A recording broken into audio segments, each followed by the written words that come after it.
يا الله يا سبحاني جد لنا بالنوراني بالوالي رب رباني شهد القادر الجيلاني يا الله يا سبحاني جد لنا بالنوراني بالوالي رب رباني شهد القادر الجيلاني.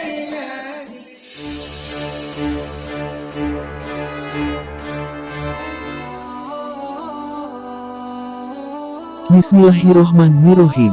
Assalamualaikum warahmatullahi wabarakatuh.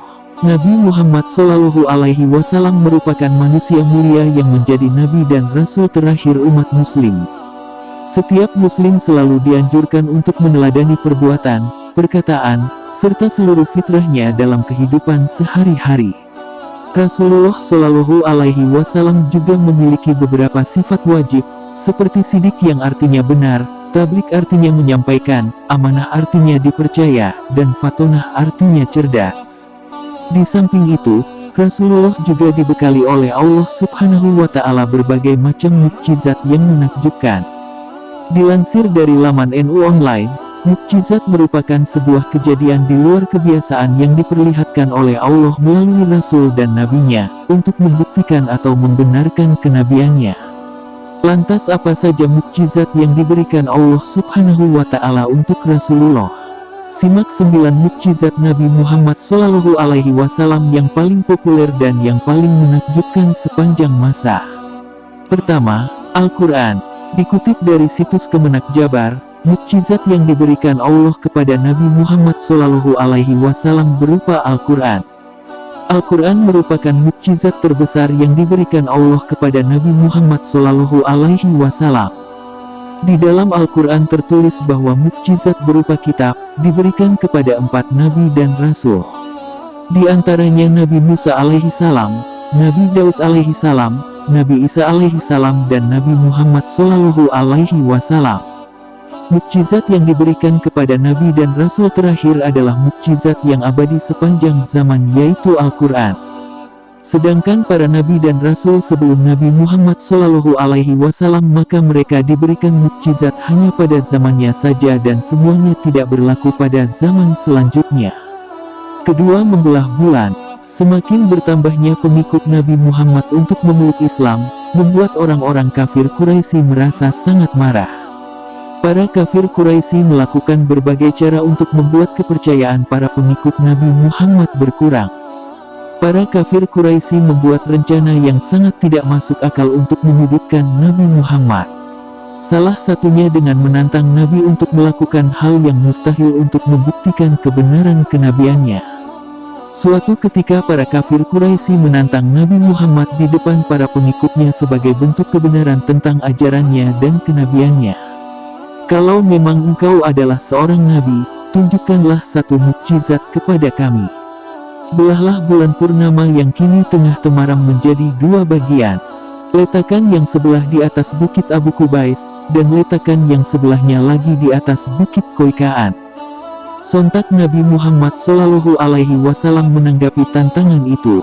Jika aku sanggup menjawab tantangan kalian, apakah kalian akan percaya jika aku memang diutus oleh Allah untuk menunjukkan jalan kebenaran pada kalian?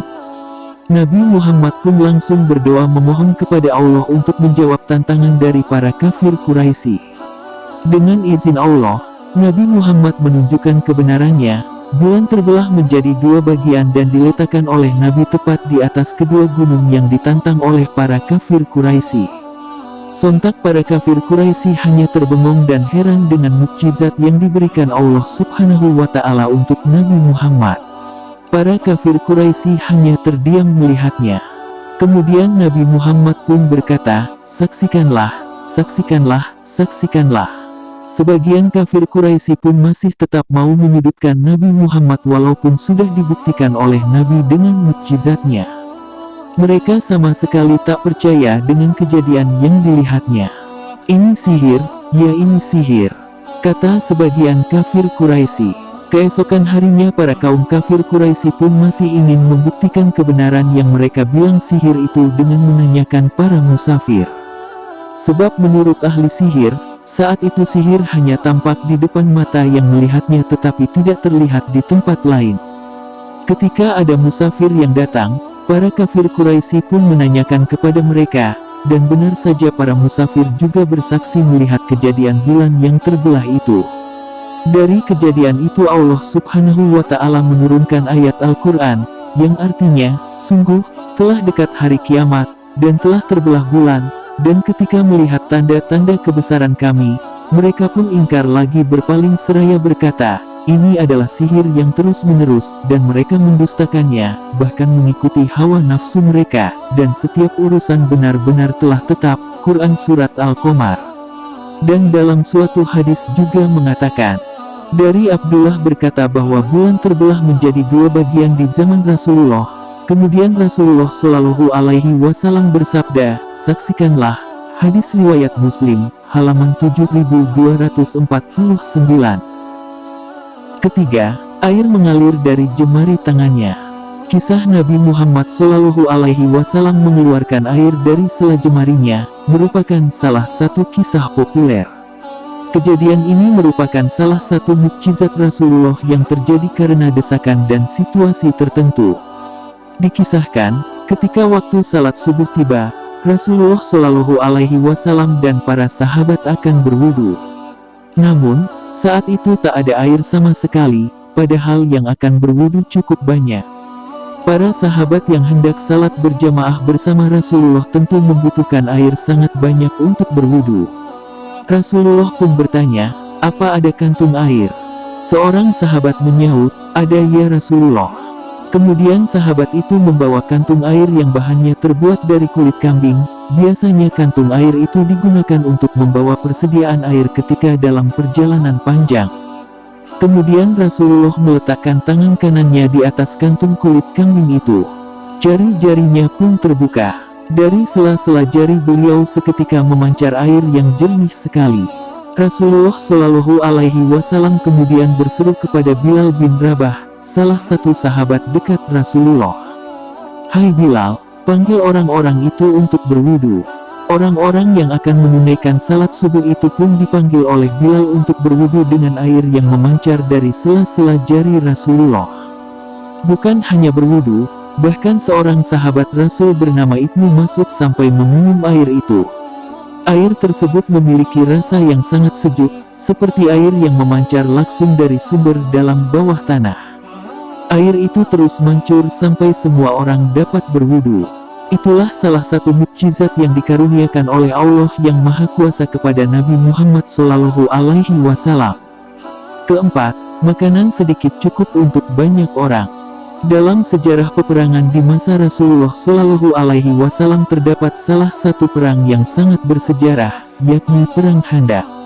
Perang yang juga disebut dengan Perang Al-Ahzab, terjadi pada bulan Syawal tahun 5 Hijriah atau tahun 627 Masehi.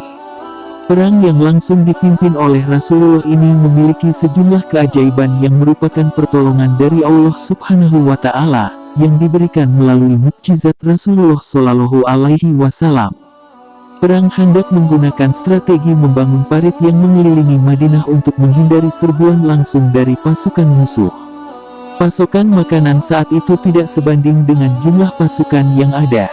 Para sahabat pun mengadukan hal tersebut kepada Rasulullah bahwa mereka kelaparan, begitu pula dengan Rasulullah yang tak makan selama 2 hari. Para sahabat saat itu mengganjal perut dengan mengikatkan 2 batu besar di perut mereka. Sementara Rasulullah mengikatkan 3 batu di perutnya. Melihat hal tersebut, Jabir bin Abdullah pun pulang ke rumah dan menggiling 1 sa gandum atau seperti 2 genggam tangan orang dewasa dan menyembelih kambing kecil. Jabir pun memberitahu Rasulullah bahwa ia memiliki makanan yang hanya cukup untuk beberapa orang. Namun, Rasulullah malah mengundang semua pasukan untuk makan di rumah Jabir. Jabir pun terkejut. Pulanglah dan jangan sentuh makanan itu sampai saya datang, kata Rasulullah saat itu. Jabir pun pulang dan mengatakan kepada istrinya hal serupa. Saat Rasulullah datang, Beliau memegangi tempat makanan tersebut dan meminta istri Jabir untuk memanggil pembuat roti di seluruh Madinah. Rasulullah meminta mereka untuk mencuri sedikit adonan roti, sementara Rasulullah menyendokkan sendiri kari kambing. Setelah itu, diperintahnya Jabir untuk memanggil pasukan yang ada di luar rumah, kemudian masuklah 10 sahabat dan ditutup kembali pintu rumah Jabir. Makanan yang tadinya hanya cukup untuk 3-4 orang, dengan mukjizat Rasulullah bisa mengenyangkan 1000 orang dan bahkan masih terlihat utuh. Hal ini merupakan bukti mukjizat Allah Subhanahu wa Ta'ala yang diberikan kepada Rasulullah.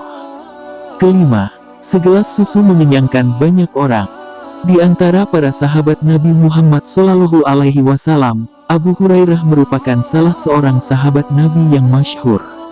Nama julukannya yang berarti bapak kucing kecil, diberikan Rasulullah SAW, sebab lelaki dari kabilah Ad-Dausi ini senang merawat dan memelihara seekor kucing kecil saat waktu luangnya. Adapun nama aslinya pada masa jahiliyah adalah Abdusi Syams, atau yang artinya hamba matahari. Begitu masuk Islam, Nabi SAW memberinya nama baru, yaitu Abdurrahman. Setelah mendengar kabar hijrahnya Rasulullah SAW, Abu Hurairah pun bertolak dari kampung halamannya di Arab Selatan ke Madinah. Selama di kota tersebut, ia selalu setia mengiringi dakwah Islam. Karena termasuk kalangan muhajirin yang fakir, tidak memiliki keluarga maupun harta kekayaan, maka dirinya pun tinggal di teras Masjid Nabawi. Tempat itu disebut sebagai As-Sufah, yang kapasitasnya mencapai 300 orang. Dengan berbagai keterbatasan, para As-Sufah tetap bertahan dan bersabar. Memang, kehidupan mereka umumnya serba kekurangan, bahkan, tak jarang rasa lapar harus dialami karena tiadanya makanan. Abu Hurairah menuturkan, suatu hari dirinya pernah dilanda rasa lapar yang hebat. Demi Allah yang tidak ada sesembahan yang benar kecuali Dia. Aku pernah tengkurap bersandar pada sisi badanku karena kelaparan, segenggam batu sudah kusumpal pada perutku untuk menahan lapar, ujarnya. Ia lantas beranjak dari As-Sufah dan duduk di pinggir jalan menunggu sahabat-sahabat Rasulullah SAW lewat. Abu Bakar mendekatinya. Abu Hurairah kemudian bertanya kepadanya tentang tafsir suatu ayat dari Al-Quran. Tentunya, ada maksud di balik pertanyaan tersebut. Maksudku bertanya demikian tidak lain agar ia Abu Bakar mengajakku makan, ternyata ia berlalu tanpa melakukan apa yang kuharapkan, ucapnya. Tak lama setelah Abu Bakar pergi, datanglah Umar bin Khattab. Abu Hurairah melakukan hal yang sama sebelumnya. Umar menjawab pertanyaan apa adanya, untuk kemudian beranjak pulang. Ya, Al-Faruq pun tidak sampai mengajaknya ke rumah, untuk sekadar menjamu Al-As-Sufah ini. Selang beberapa lama, Nabi SAW pun datang. Beliau tersenyum ketika melihat Abu Hurairah berdiri lemah di pinggir jalan. Beliau memahami kondisi yang sedang dialami sahabatnya itu. Wahai Abu Hurairah, panggil Rasulullah SAW. Siap ya Rasulullah, jawabnya. Nabi SAW memberikan isyarat agar Abu Hurairah berjalan mengikutinya. Ternyata, Rasulullah SAW kembali ke rumahnya. Sesampainya di sana, Al-Mustafa masuk. Sahabatnya itu pun ikut setelah diizinkan beliau. Nabi SAW mendapati sebuah wadah berisi susu di atas meja. Beliau pun bertanya kepada orang-orang di rumah, dari mana susu ini? Itu hadiah untuk Anda dari Fulan bin Fulan, jawab mereka. Rasulullah SAW tidak meminumnya atau langsung memberikan susu itu kepada Abu Hurairah yang kelaparan. Beliau pertama-tama memanggil sahabatnya itu. Ya Abu Hurairah, saya datang ya Rasulullah, jawabnya. Panggil kemari para As-Sufah semuanya. Aku mengundang mereka untuk meminum susu ini, kata beliau. Abu Hurairah segera melaksanakan perintah. Adalah kebiasaan Nabi SAW untuk berbagi harta yang diterimanya kepada para penghuni As-Sufah. Kalau diberi sedekah, maka sedekah itu dikirimnya kepada mereka. Sama sekali beliau tidak menikmatinya kalau diberi hadiah. Beliau menikmati sebagian dan membaginya juga kepada mereka. Hal itulah yang merisaukan hati Abu Hurairah saat itu. Dalam pikirannya, apalah arti susu tersebut dengan banyaknya al-as-sufah? Bukankah dirinya lebih layak meminum susu tersebut? Mengapa Nabi Shallallahu Alaihi Wasallam ingin menjamu puluhan orang itu dengan hanya sewadah susu? Begitulah sekelabat pertanyaan membayangi benak sang sahabat. Akan tetapi, Abu Hurairah selalu samina wa atana. Apapun yang diperintahkan Allah Subhanahu wa Ta'ala dan Rasul-Nya akan dilaksanakannya. Para penghuni as-sufah lalu ramai-ramai mendatangi rumah Rasulullah Shallallahu Alaihi Wasallam. Sesudah itu, beliau mempersilakan mereka untuk masuk dan menempati tempat masing-masing yang sudah disediakan.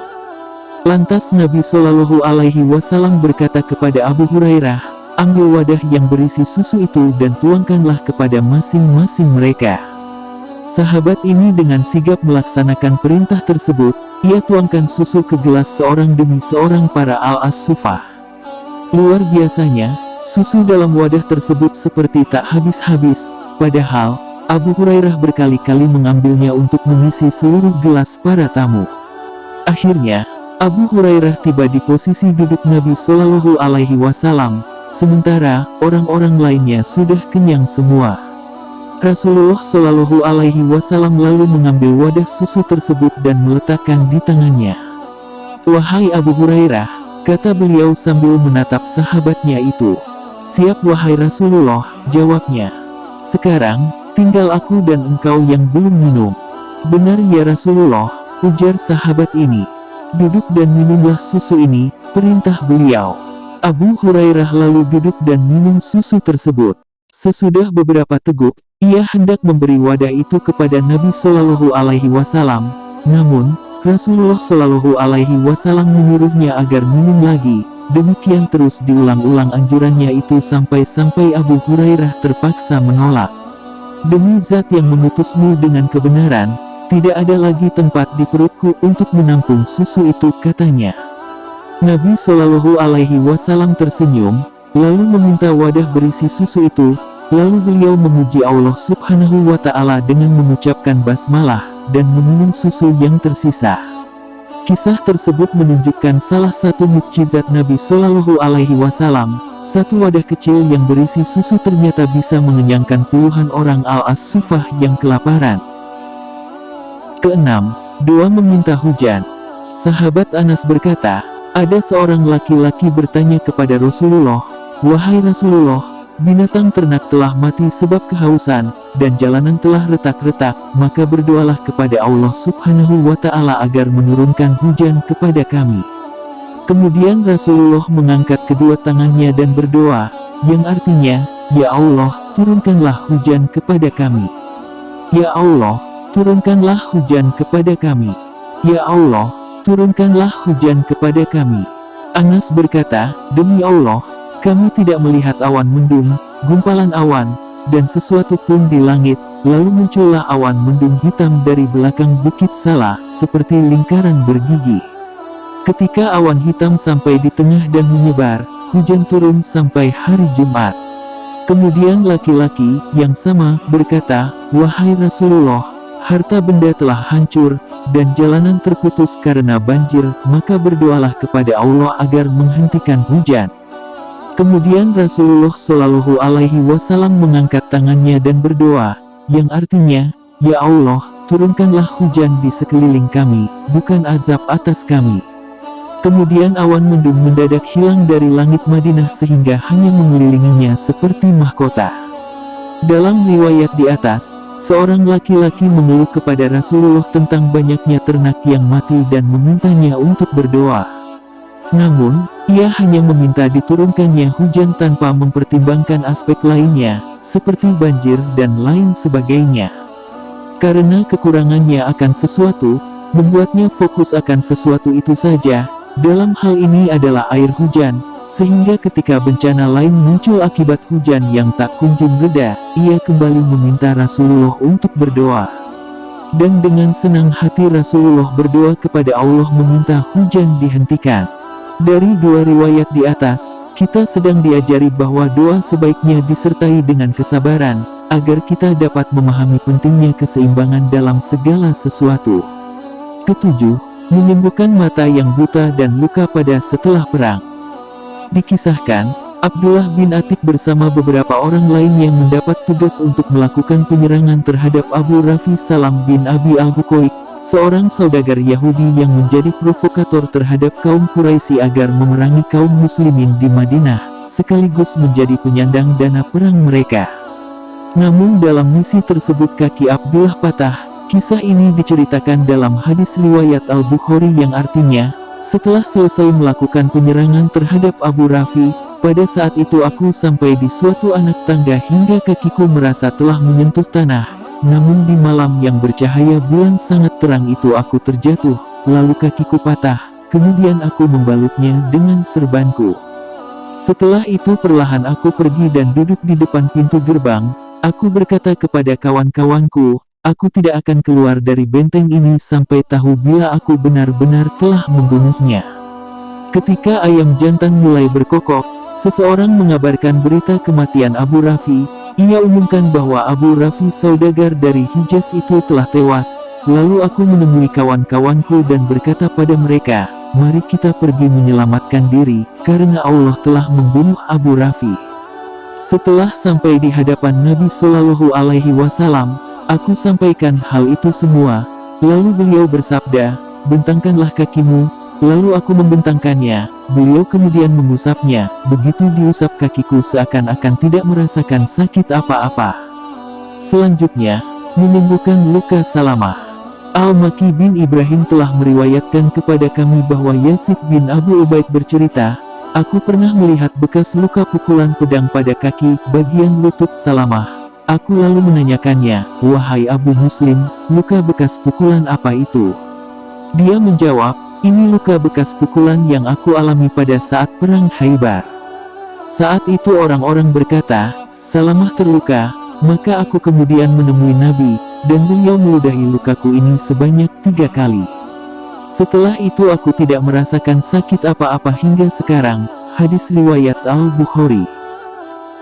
Selanjutnya, menyembuhkan kebutaan dengan doa yang diajarkan Rasulullah.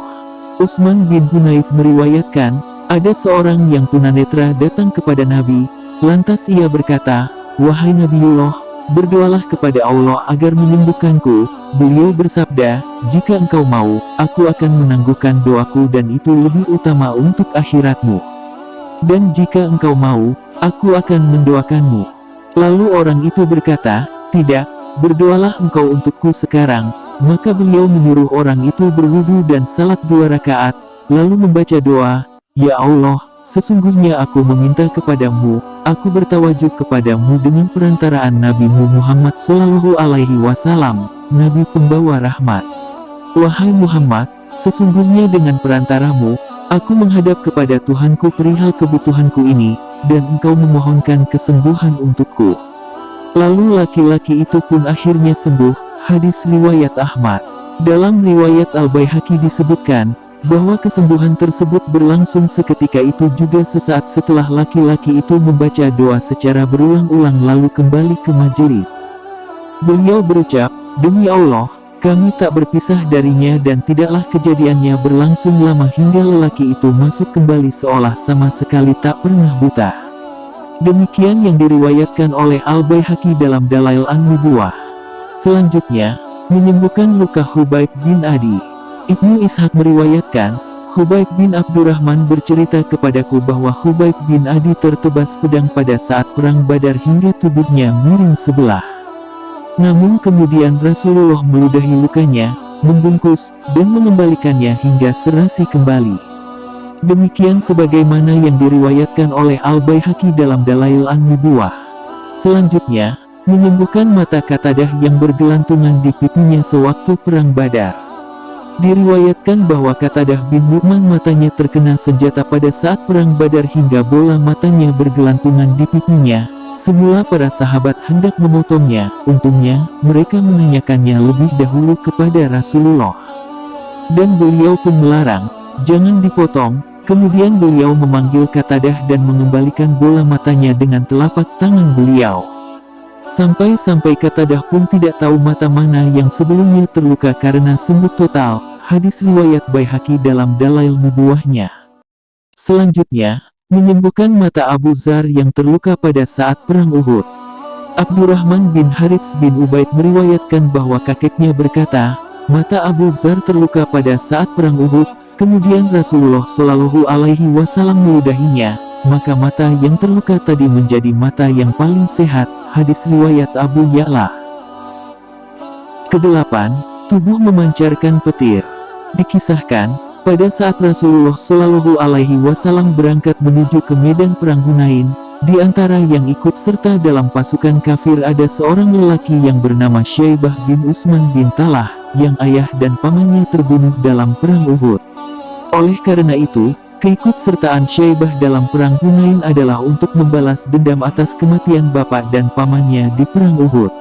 Sasaran utamanya adalah membunuh Rasulullah Shallallahu Alaihi Wasallam. Syaibah kemudian mengisahkan apa yang ia alami sendiri dalam perang Hunain tersebut. Ia menceritakan, ketika aku mengetahui Rasulullah Shallallahu Alaihi Wasallam turut serta dengan pasukan Islam dalam perang Hunain ini, aku pun ikut bergabung dengan pasukan kafir Quraisy menuju suku Hawazin dengan harapan bila perang sudah berkecamuk, aku akan mencari kesempatan dan menunggu saat yang tepat untuk membunuh Rasulullah Shallallahu Alaihi Wasallam. Dengan demikian, akulah orang yang dapat menyelesaikan balas dendamnya kafir Quraisy terhadap Rasulullah Shallallahu Alaihi Wasallam. Rencana ini aku perhitungkan matang-matang jangan sampai gagal. Pedang yang aku bawa pun aku asah tajam-tajam hingga nanti dapat sekali tebas melukai tubuh Rasulullah Shallallahu Alaihi Wasallam. Pada hari itu, demikianlah Syaibah melanjutkan kisahnya. Ketika perang sedang berkecamuk dengan hebatnya, aku terus mengintai gerak-gerik Rasulullah karena dialah sasaran utamaku. Akhirnya, tibalah saat yang aku tunggu-tunggu. Ini merupakan peluang emas bagiku di saat orang-orang Islam porak-poranda dan bercerai-berai oleh serangan gencar pasukan panah kaum kafir yang bertubi-tubi sehingga keselamatan Rasulullah Shallallahu Alaihi Wasallam tidak dilindungi oleh pasukannya. Maka aku langsung menghunus pedangku sambil mendekati Rasulullah Shallallahu Alaihi Wasallam. Setelah dekat dengan beliau, serangan pun aku lancarkan kepadanya. Tapi tiba-tiba ada nyala api keluar dari tubuhnya laksana petir yang menyambar-nyambar dan nyaris menyambar kulit wajahku. Melihat kejadian itu, aku langsung menutup wajahku dengan tangan karena rasa takut telah mencekam seluruh jiwaku. Untuk itu aku langsung menghindarkan diri menjauhi Rasulullah sejauh mungkin. Tidak begitu lama, aku mendengar suara Rasulullah Shallallahu Alaihi Wasallam memanggil diriku, "Wahai Syaibah, datanglah kemari." Aku pun datang kepada Nabi Shallallahu Alaihi Wasallam dengan perasaan takut. Setelah aku mendekat beliau lalu meletakkan tangannya di dadaku, rupanya beliau mengerti kalau dadaku diliputi oleh perasaan takut dan gemetaran. Beliau mengusap-usap dadaku seraya berdoa, "Ya Allah, lindungilah dia dari bisikan setan." Dari peristiwa itu, demi Allah, pada saat itu juga tidak ada yang lebih dicintai oleh telinga, mata, dan segenap jiwaku kecuali beliau Shallallahu Alaihi Wasallam. Perasaan benci dan dendam kepadanya tiba-tiba sirna dari dalam lubuk hatiku. Kemudian Rasulullah Shallallahu Alaihi Wasallam berkata kepadaku, "Mari ikut berjuang bersama kami." Aku langsung berdiri tegak di hadapan beliau dan dengan pedang di tangan, aku melancarkan serangan balik menghantam teman-temanku yang kafir, yang memusuhi Rasulullah Shallallahu Alaihi Wasallam dan sahabat-sahabatnya. Hanya Allah lah yang mengetahui kalau diriku ini lebih suka melindungi dan menjaga keselamatan Rasulullah Shallallahu Alaihi Wasallam dengan menggunakan tenagaku sendiri. Jika bapakku masih hidup dan memusuhi Rasulullah dan sahabatnya, maka tidak segan-segan lagi, aku akan menyerangnya dengan pedangku yang tajam ini. Kisah peristiwa Isra Miraj Nabi Muhammad Shallallahu Alaihi Wasallam. Suatu malam Nabi Muhammad Shallallahu Alaihi Wasallam sedang berada di Hijr Ismail samping Ka'bah Al-Musyarrafah. Ketika itu beliau berbaring di antara paman beliau, yaitu Sayyidina Hamzah dan sepupu beliau Sayyidina Ja'far bin Abi Thalib. Tiba-tiba malaikat Jibril, malaikat Mikail dan malaikat Israfil menghampiri beliau kemudian membawa beliau menuju ke sumur Zam-Zam yang ada di Masjidil Haram. Sesampainya di dekat sumur, para malaikat merebahkan tubuh Nabi untuk dibelah dadanya dan disucikan menggunakan air Zam-Zam. Perlu kita ketahui bahwa penyucian ini bukan berarti bahwa hati Nabi kotor, tidak, justru Nabi Muhammad diciptakan oleh Allah dengan hati yang paling suci dan mulia.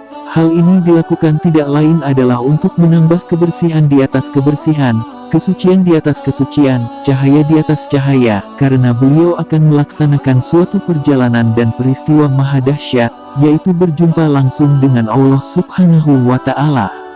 Malaikat Jibril mengeluarkan hati beliau lalu membasuhnya 3 kali. Setelah itu didatangkan untuk baginda Nabi seekor binatang burak lengkap dengan pelana dan kendalinya. Burak itu berwarna putih, besarnya melebihi himar namun lebih rendah dari bagal.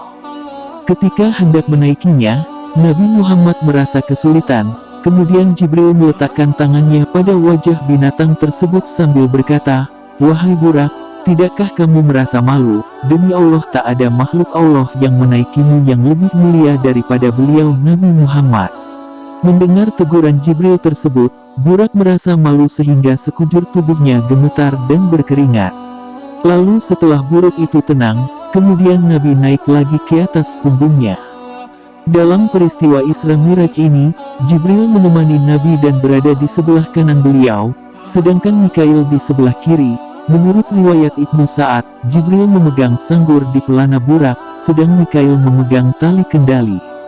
Di tengah perjalanan Isra, mereka berhenti di suatu tempat yang dipenuhi pohon kurma. Kemudian malaikat Jibril berkata, "Silahkan turun di sini dan sholatlah." Setelah beliau melakukan sholat, Jibril berkata, "Tahukah Anda di mana Anda sholat sekarang ini?" "Tidak," jawab beliau. Jibril berkata, "Anda telah sholat di Thoibah atau maksudnya nama lain dari Madinah, dan di tempat ini Anda akan berhijrah." Kemudian mereka kembali melanjutkan perjalanan Isra. Secepat kilat burak melangkahkan kakinya sejauh pandangan matanya.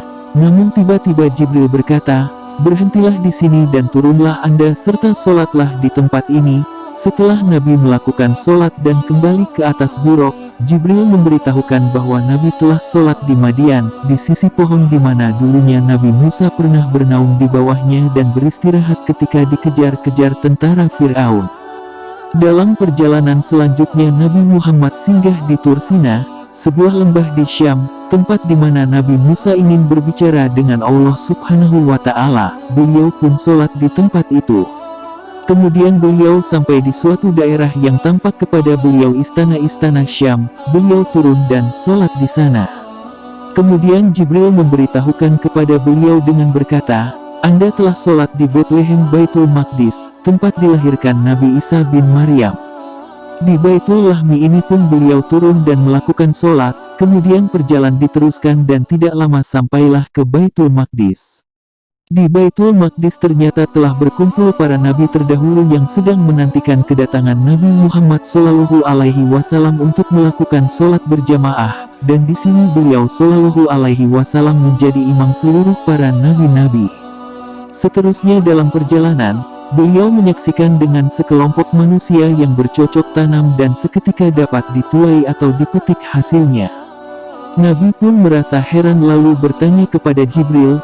Jibril menjawab, "Mereka adalah ibarat umat Tuhan yang suka menginfakkan harta bendanya untuk menegakkan kalimah Allah, menciarkan keagungan Allah dan beramal solih." Kemudian dalam perjalanan seterusnya beliau mencium bau wangi yang sangat menusuk hidung. Beliau bertanya pada Jibril. Jibril menjawab, "Ini adalah bau Masyitah tukang gunting di istana Firaun." Ia sekeluarga merelakan diri mereka diceburkan ke dalam belanga yang berisi timah mendidih oleh Firaun lantaran keteguhan iman mereka kepada Allah dan tidak mengakui Firaun sebagai Tuhan. Selanjutnya dalam perjalanan itu beliau melihat segolongan manusia yang memukul-mukul kepalanya sendiri sehingga hancur luluh, akan tetapi sekejap kemudian kepalanya utuh kembali, lalu dihancurkan semula. Demikianlah seterusnya. Nabi Muhammad lalu bertanya kepada Jibril. Jibril menjawab, "Mereka adalah perumpamaan segolongan umat Tuhan yang suka melengah-lengah atau mengulur-ulur waktu sholat sampai akhirnya habis waktu yang ditentukan." Selanjutnya dalam perjalanan beliau melihat orang-orang yang memakan kayu berduri serta batu panas yang membara dari neraka jahanam. Lalu beliau pun bertanya kepada Jibril. Jibril menjawab, "Mereka adalah perumpamaan orang-orang yang tidak mau mengeluarkan zakatnya." Jelas mereka termasuk orang yang menganiaya diri sendiri. Selanjutnya dalam perjalanan Nabi Muhammad melihat segolongan manusia yang masing-masingnya menghadapi dua buah mangkok. Mangkok yang satu berisi daging yang sudah dimasak dan yang satunya lagi berisi daging mentah. Akan tetapi anehnya mereka lebih suka memakan daging yang mentah. Nabi Muhammad bertanya kepada Jibril. Jibril menjawab, mereka adalah gambaran di antara umat yang senang berbuat zina. Mereka sebenarnya telah mempunyai istri yang sah, akan tetapi mereka senang melepaskan nafsu syahwatnya dengan perempuan lain yang bukan mahramnya. Demikian pula bagi perempuan yang melacurkan dirinya. Selanjutnya dalam perjalanan, Nabi menyaksikan pula ada kayu yang berduri melintang di tengah jalan. Sesiapa yang melaluinya, pasti akan ditarik dan dikaitnya sehingga pakaian akan koyak. Nabi Muhammad bertanya kepada Jibril. Dijawab oleh Jibril, itulah suatu perumpamaan dari golongan umat yang suka membuat kekacauan dan suka duduk-duduk di tepi jalan, sehingga mengganggu orang-orang yang melewati jalan itu. Selanjutnya Nabi Muhammad menyaksikan orang-orang yang berenang dalam sungai darah, lalu mereka dilempari dengan batu, akan tetapi kemudian batu-batu itu mereka makan. Nabi Muhammad bertanya kepada Jibril, dijawab oleh Jibril, mereka perumpamaan segolongan manusia yang suka memakan riba dan uang haram. Tidak lama kemudian Nabi Muhammad menyaksikan seorang lelaki yang memikul beban kayu tetapi tidak kuat berjalan. Anehnya beban itu semakin bertambah dan begitulah seterusnya sehingga orang itu kepayahan dan tersiksa. Nabi Muhammad bertanya kepada Jibril. Jawab Jibril, dialah gambaran orang yang suka menerima amanat orang lain tetapi tidak mau menunaikan atau menyampaikannya kepada yang berhak. Selanjutnya dalam perjalanan itu Nabi menyaksikan orang-orang yang memotong lidah dan bibirnya dengan gunting besi. Seketika itu kembali, namun segera pula digunting lagi. Begitulah seterusnya, sehingga mereka merasa penderitaan yang amat berat. Nabi Muhammad bertanya kepada Jibril. Jibril menjawab, mereka adalah perumpamaan dari golongan manusia yang suka memberi nasihat kepada orang lain untuk membuat baik, tetapi ia sendiri tidak pernah melakukan kebaikan seperti yang dinasihatkan kepada orang lain. Selanjutnya Nabi Muhammad menyaksikan manusia yang tengah mencakar-cakar wajahnya dan dadanya dengan kukunya sendiri yang telah berubah menjadi kuku tembaga. Nabi Muhammad bertanya kepada Jibril. Jawab Jibril, mereka adalah perumpamaan orang-orang yang suka menceritakan keaiban atau keburukan, rahasia, kecacatan, dan kejelekan orang lain, dengan membesar-besarkannya kepada orang lain. Selanjutnya Nabi Muhammad menyaksikan sekelompok manusia yang mempunyai bibir seperti unta, lalu disuapkan bara ke dalam mulutnya. Ini adalah contoh bagi mereka yang memakan harta anak yatim dengan jalan salah. Selanjutnya Nabi Muhammad menyaksikan seekor lembu besar keluar dari lubang yang sangat sempit lalu ia berusaha untuk memasukinya kembali tetapi tidak berjaya. Itu adalah contoh bagi mereka yang bercakap besar dan dusta, lalu ia ingin menarik kembali percakapannya itu tetapi tidak berpeluang lagi. Menyaksikan sekelompok wanita yang digantung buah dadanya sambil mereka menjerit-jerit meminta pertolongan. Ini adalah gambaran wanita yang menyusukan anak mereka hasil dari berzina dengan lelaki yang bukan suaminya. Menyaksikan sekelompok wanita yang digantung rambutnya di atas api neraka sehingga mendidih otak di kepalanya. Ini adalah gambaran balasan karena mereka tidak mau menutup aurat di kepalanya dari pandangan lelaki yang bukan mahramnya. Menyaksikan sekelompok wanita yang digantung lidahnya di atas api neraka lalu dituangkan air panas ke dalam mulutnya. Ini adalah gambaran balasan karena mereka selalu menyakiti hati suaminya dan bercakap dengan suara yang kasar serta tinggi. Itulah sebagian riwayat-riwayat yang sering kita jumpai dalam kitab-kitab kisah Isra Miraj walaupun bersumber dari keterangan yang lemah. Namun yang jelas isinya syarat akan hikmah dan peringatan agar kita selalu berhati-hati di dalam kehidupan dunia ini.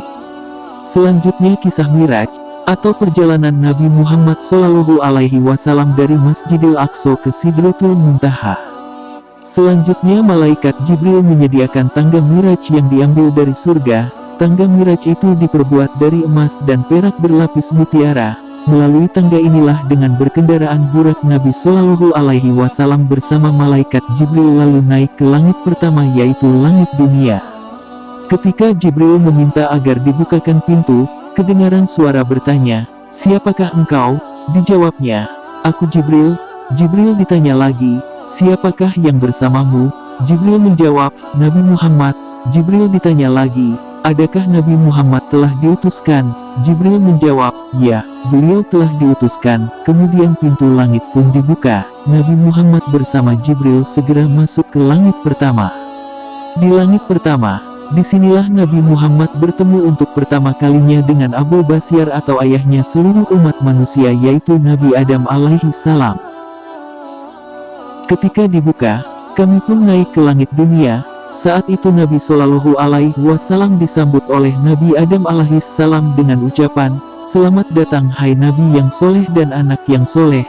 Tampak sekali betapa gembira dan bangganya Nabi Adam alaihi salam melihat keturunannya itu yang ditunjuk Allah Ta'ala sebagai penghulu para nabi dan rasul, yaitu Rasulullah Muhammad Shallallahu Alaihi Wasallam.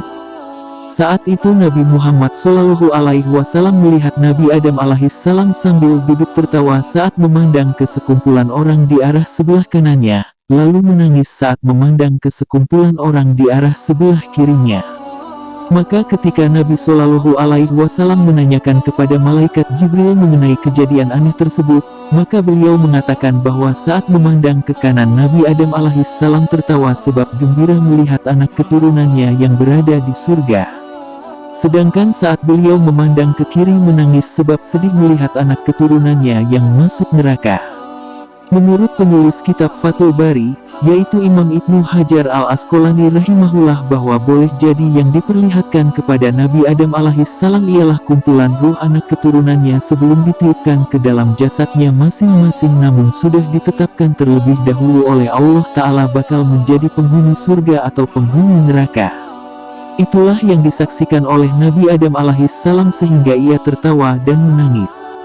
Persisnya inilah yang ditulis oleh Imam Ibnu Hajar al-Asqalani rahimahullah. Ada pula kemungkinan bahwa ruh yang ditampakkan ialah ruh yang belum masuk ke dalam jasad, di mana ruh-ruh tersebut telah diciptakan sebelum adanya jasad dan tempatnya berada di arah kanan dan kiri Adam alaihissalam.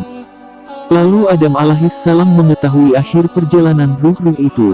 Oleh karena itu beliau merasa gembira bila melihat ke arah kanan dan bersedih jika melihat ke arah kiri. Dengan demikian yang dimaksud bukanlah ruh yang ada dalam jasad atau ruh yang telah berpisah dengan raga dan kembali ke tempatnya, baik di surga ataupun neraka. Hadis di atas selaras dengan hadits lainnya di mana Nabi Muhammad Shallallahu Alaihi Wasallam menerangkan bahwa saat Allah Ta'ala tetapkan takdir pada janin dalam rahim ibunya, maka salah satu perkara yang Allah Ta'ala tetapkan berkenaan dengan apakah ujung akhir perjalanan calon anak manusia tersebut sengsara, masuk neraka, ataukah bahagia, masuk surga. Dari Abdullah radhiyallahu anhu, Rasulullah Shallallahu Alaihi Wasallam menceritakan kepada kami, sesungguhnya salah seorang di antara kamu dikumpulkan pada perut ibunya selama 40 hari, kemudian ia menjadi segumpal darah sama seperti itu selama 40 hari, kemudian ia menjadi segumpal daging sama seperti itu selama 40 hari, kemudian Allah Ta'ala mengutus malaikat kepadanya dengan membawa 4 kalimat, yaitu, ditulis amalnya, ajalnya, rezekinya, apakah ia sengsara atau bahagia. Kemudian dihembuskan kepadanya ruh, maka sesungguhnya seseorang melakukan amalan penghuni neraka hingga tak ada antara dirinya dan neraka kecuali 1 hasta, namun tulisan telah mendahuluinya, maka ia melakukan amalan penghuni surga lalu masuk surga. Dan sesungguhnya seseorang melakukan amalan penghuni surga hingga tak ada antara dirinya dan surga kecuali 1 hasta, namun tulisan telah mendahuluinya, maka ia melakukan amalan penghuni neraka lalu masuk neraka. Hadis riwayat Bukhari 11113. Pertemuan Nabi Muhammad dengan Nabi Adam di langit pertama ini sebenarnya merupakan suatu itibar. Apabila kita berniat akan memulai pekerjaan atau perjalanan, hendaklah terlebih dahulu kita datang kepada orang tua, yakni ayah dan ibu, untuk memohon doa restu keduanya agar pekerjaan dan perjalanan kita berbuah kesuksesan serta mendapat keselamatan. Kemudian perjalanan diteruskan. Naiklah Nabi Muhammad bersama Jibril ke langit kedua. Di langit kedua, dengan iringan penghormatan serta sambutan yang baik dari penjaga langit kedua, masuklah Nabi Muhammad bersama Jibril. Di langit yang kedua Nabi Muhammad bertemu dengan Nabi Isa dan Nabi Yahya. Kedua orang Nabi ini kemudian memberikan doa restunya untuk keselamatan Nabi Muhammad. Kemudian naiklah Nabi Muhammad bersama Jibril ke langit yang ketiga. Di langit ketiga sebagaimana di langit pertama dan kedua, begitu juga sampai di depan langit ketiga. Setelah selesai terjawab semua pertanyaan, dibukalah pintunya disertai penghormatan oleh penjaga langit itu kepada Nabi Muhammad.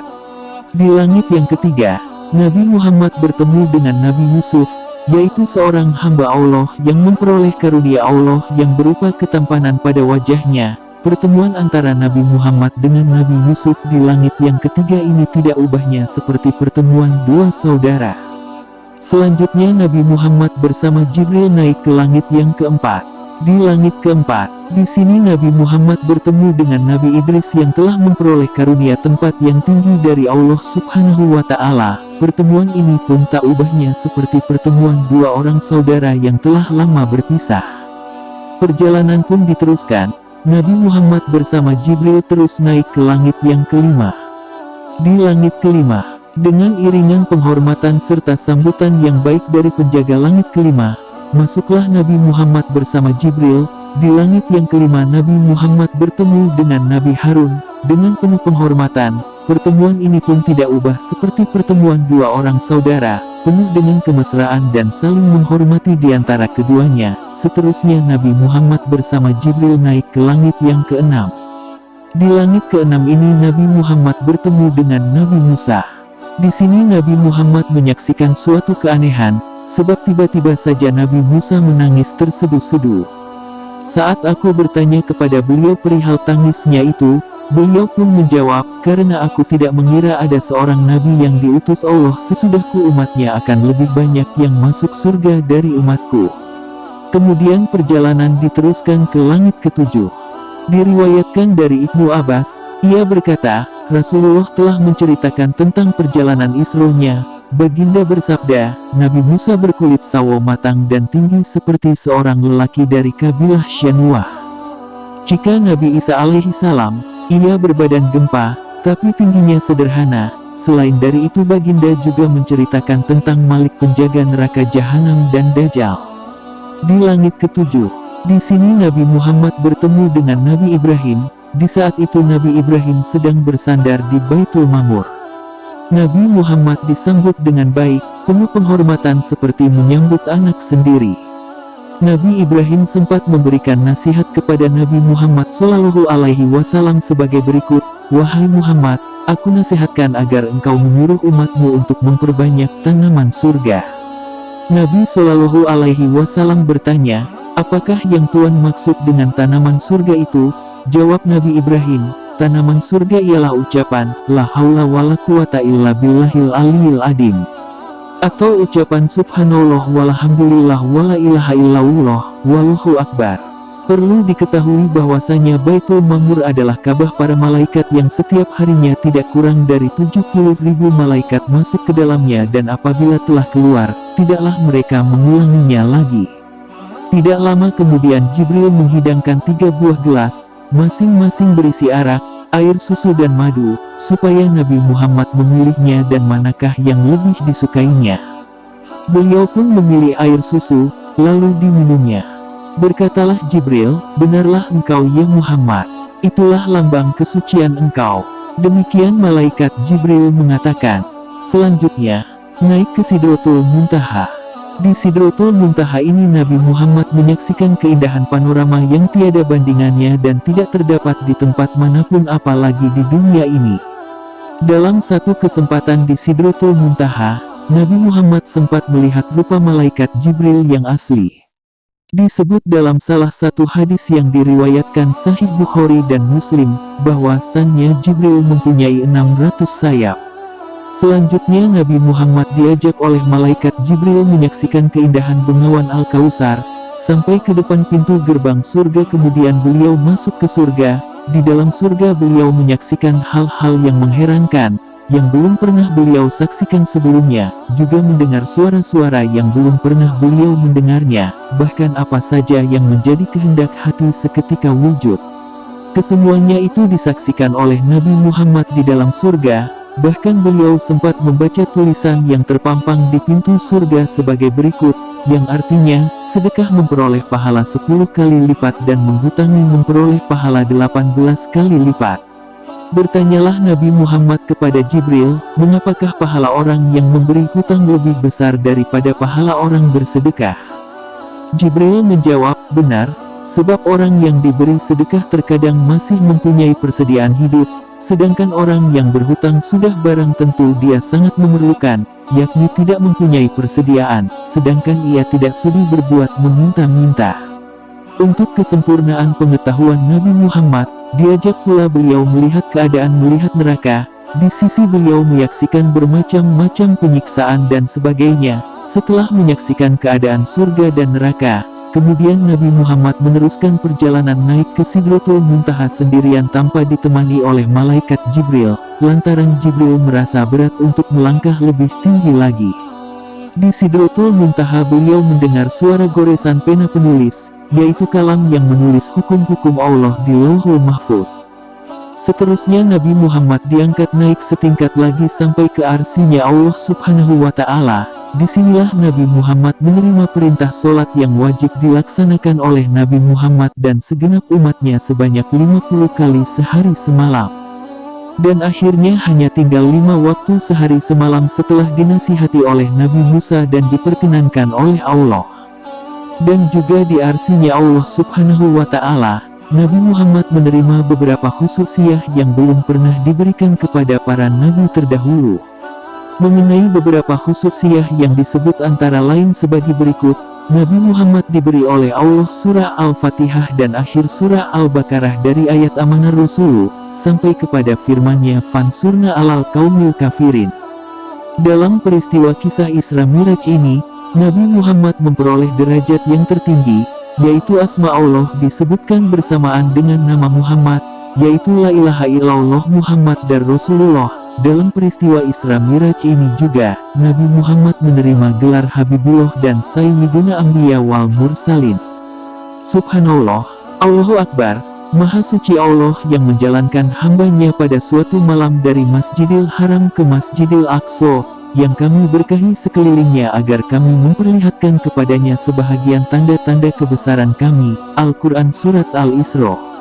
Dan sesungguhnya dia Nabi Muhammad Shallallahu Alaihi Wasallam telah melihat Jibril dalam rupanya yang asli pada waktu yang lain di Sidratul Muntaha. Di dekat Sidratul Muntaha ada surga tempat tinggal. Dia melihat malaikat Jibril alaihi salam ketika Sidratul Muntaha diliputi oleh suatu selubung.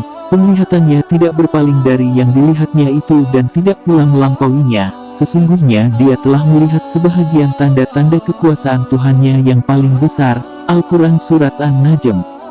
Sekian dari kami dalam pembahasan tentang mukjizat Nabi Muhammad Shallallahu Alaihi Wasallam yang paling populer dan menakjubkan ini. Semoga kita semua dapat mengambil pelajaran atau hikmah dari peristiwa ini, agar kita menjadi pribadi yang lebih baik lagi. Wallahu a'lam bishawab.